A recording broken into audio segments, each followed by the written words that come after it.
আসসালামু আলাইকুম দর্শক, রাজধানীর উত্তরায় বিমান বিধ্বস্ত হওয়ার ঘটনাকে কেন্দ্র করে লক্ষণ খুব ভালো মনে হচ্ছে না। শিক্ষার্থীরা উত্তাল হয়ে উঠেছে। সরকার কতটা এটি নিয়ন্ত্রণ করতে পারবে সেই প্রশ্ন সামনে আসছে।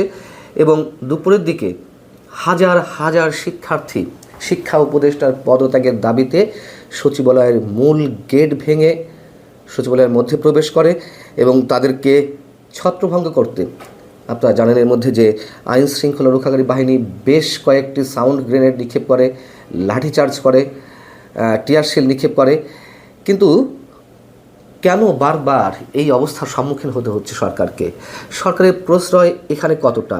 এবং একই সঙ্গে আমরা এই প্রশ্ন উত্থাপন করতে বাধ্য হচ্ছে, আমাদের যে একটি গর্বের সেনাবাহিনী ছিল, কেন সেই সেনাবাহিনীকে তুচ্ছ তাচ্ছিল্য করতে কারোরই বাধছে না?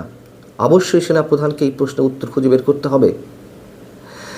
এবং এই যে সচিবালয়ের গেট ভেঙে ভিতরে প্রবেশ করলো, এর আগে হাজার হাজার শিক্ষার্থী যখন সচিবালয়ের দিকে যাচ্ছিল তখন তারা পুলিশের ব্যারিকেডের সামনে মুখোমুখি হয়। তারা পুলিশের ব্যারিকেড ভেঙে একটা পর্যায়ে সচিবালয়ের মধ্যে প্রবেশ করে। এর আগে আমরা জানি মাইলস্টোন স্কুল অ্যান্ড কলেজে যখন শিক্ষা উপদেষ্টা এবং আইন উপদেষ্টা সহ প্রধান উপদেষ্টা প্রেস সচিব তারা পরিদর্শনে গিয়েছিলেন, সেখানে তারা 5 ঘন্টা অবরুদ্ধ হয়ে পড়েন। ছাত্ররা যে 6 দফা দাবি দিয়েছিল তাদের সবকটি মেনে নেওয়া হবে এমন আশ্বাসের ভিত্তিতে পরবর্তীতে সেই কর্মসূচি তুলে নেয়। এবং সচিবালয়ের মধ্যে শিক্ষার্থীরা নানান ধরনের স্লোগান তুলতে থাকে, ভুয়া স্লোগান দিতে থাকে, আমার ভাই মূল্য কেন, প্রশাসন জবাব দে, ইত্যাদিতে নানান ধরনের স্লোগান তারা দিতে থাকে। এখন বিষয় হচ্ছে যে কেন এমনটা বারবার ঘটছে, এর জন্য দায়ী কারা? কোনোভাবেই আর বলার কোনো প্রশ্ন ওঠে না যে তথাকথিত কোনো বিপ্লবের পর বা একটা গণ অভ্যুত্থানের পর এমন পরিস্থিতি খুব স্বাভাবিক। নিশ্চয় স্বাভাবিক নয়। তখন 1 বছর প্রায় হয়ে গেছে।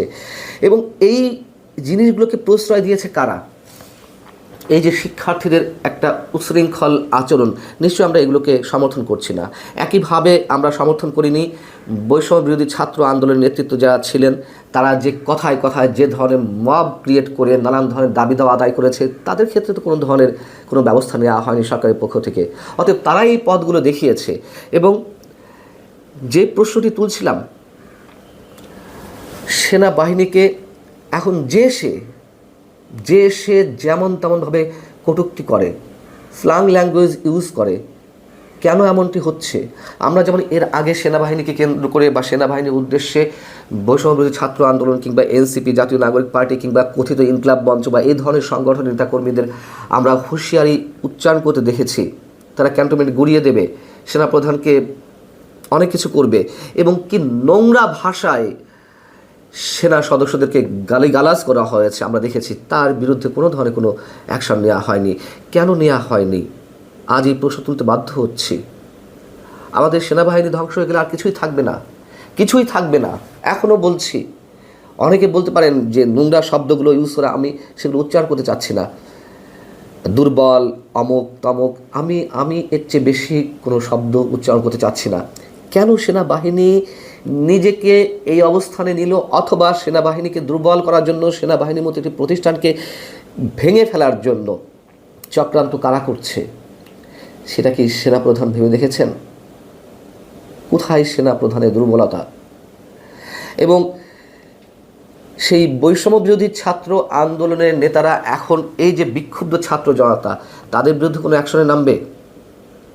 ছাত্রলীগ নিষিদ্ধ করো, আওয়ামী লীগ নিষিদ্ধ করো, জাতীয় পার্টি নিষিদ্ধ করো, জাতীয় পার্টি কার্যালয় ভাঙচুর করো, আগুন লাগিয়ে দাও, অমুক তমুকের ধরে নিয়ে আসো, মব ভায়োলেন্স, কি হচ্ছে এগুলা? এবং আমরা দেখলাম যে এই শিক্ষার্থীদের একটি অংশ আবার ঢাকা বোর্ড থেকে গিয়ে তারা গত এসএসসি পরীক্ষায় যারা ফেল করেছে তাদের ফলাফল পুনর্মূল্যায়নের দাবি করেছে। এগুলোকে আমরা সমর্থন করি না। সরকার তো অটো পাস দিয়ে দিয়েছিল। কারা এগুলো দেখাচ্ছে? এরকম একটা ভয়ঙ্কর দুর্বল সরকার পৃথিবীর ইতিহাসে নেই, এবং 1 সেকেন্ডের জন্য এই সরকারের ক্ষমতা থাকার কোনো অধিকার নেই। এবং আমাদের রাজনৈতিক দলগুলো বেশ বসে বসে তামাশা দেখছেন, আমরা বলতে বাধ্য হচ্ছি। বিশেষ করে সেনাবাহিনীর উপর যেমন আমাদের আস্থা ছিল, ঠিক একইভাবে বিএনপির প্রতি আমাদের আস্থা ছিল। বিএনপি তার অন্য কারো কথা বাদ দিলাম, তার লক্ষ্য, তার উদ্দেশ্য, সেগুলোই তারা স্থির করতে পারে না, এক এক সময় এক এক কথা। এবং আওয়ামী লীগকে গাল দিতে পারলে মনে হয় যেন আওয়ামী লীগ ছিল ফ্যাসিবাদ, ধরে নিলাম, স্বৈরাচার ছিল, ধরে নিলাম, কিন্তু এখন পরবর্তীতে যা হচ্ছে তার চেয়ে কম কিছু হচ্ছে। আওয়ামী লীগকে মোকাবেলা করার জন্য এই ধরনের মব, এই ধরনের কথিত আন্দোলন সব কিছুই বিএনপি মেনে নিয়েছে। তার বিরুদ্ধে বিএনপিও কোনো ধরনের রাজনৈতিক কর্মসূচি দিতে পারেনি। নামকো আসতে দুটি একটা দিয়েছে এবং প্রত্যেকের ক্ষমতা কেন্দ্রিক জায়গা থেকে যার যার কর্মসূচি থ্রো করছে, কিন্তু দেশটার কথা নিয়ে কেউ ভাবছে না। এবং সত্যি আজকে অনেকেই অনেক ধরনের প্রশ্ন তুলেছেন সেনাবাহিনীকে নিয়ে।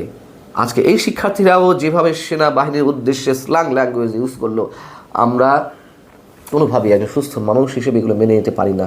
তবে কেন ঘটছে, কী কারণে ঘটছে, সেগুলো সেনাবাহিনী বুঝে উঠতে পারবে না। এর ভিতরে জাতীয় এবং আন্তর্জাতিক উস্কানি কতটা রয়েছে আমাদের অবশ্যই অ্যাডভান্স এখনই ভেবে দেখতে হবে। যে কথা শুনে আসছে যে হয়তো আমাদের মানচিত্রও ঠিক থাকবে না।